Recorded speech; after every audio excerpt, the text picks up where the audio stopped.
તો હાલો આજે તમને બતાવીશ કે લાઈવ ગોળ કેવી રીતના બને. ફાઇનલ પ્રોડક્ટ છે ગોળની. જો આ તો હેલો ગુડ મોર્નિંગ, જય શ્રી કૃષ્ણ, જય શ્રી રામ. આજે જો સવારમાં અમારી માણકી કાઢીને ફૂલ ફેમિલી ઉપડી ગયા છે. હું મારી બેનને ગોખરવાળા તેડવા અને ભાઈ માણકીમાં બેઠા પછી રાજવી અને કાકાની મસ્તી થઈ જાય ચાલુ.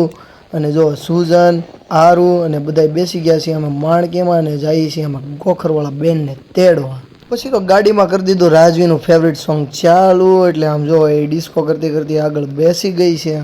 પહોંચી ગયા છીએ અમે ગોખરવાળા બેનને. તો બેને જમવામાં બનાવ્યું તો બદામ શેક, પકોડા, સમોસા અને ભાઈ જોરદાર ઝાપટી લીધું છે. ને પછી આપણે બેનને તેડીને આપણે રસ્તામાં આવી છે ને રાજવીને એના કાકાની મસ્તી તો ભાઈ ખૂટે જ નહીં. ભાઈ ભરપેટ જમીને પાછા અમે રિટર્ન ગાડીમાં બેસી ગયા છીએ બેનને તેડીને. ભાઈ આજ તો ભાઈ તડકો ધીમો ધીમો દેખાય છે અને ઘરે આવીને બેનની આરતી રાજવી ઉતારવા મળી છે. ભાઈ રાજવીને આવું બહુ જ ગમે. અમારી ફોર્ચ્યુનર ગાડીને જાવી છે. જોઈ રહી અમારી ફોર્ચ્યુનર.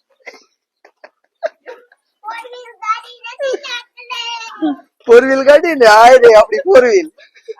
તમે સાંજના 5 વાગે પહોંચી ગયા છીએ શેવડીના રસમાંથી ગોળ બને છે તે પ્લાન્ટ પર. હાલો જઈએ ત્યાં તમને દેખાડું.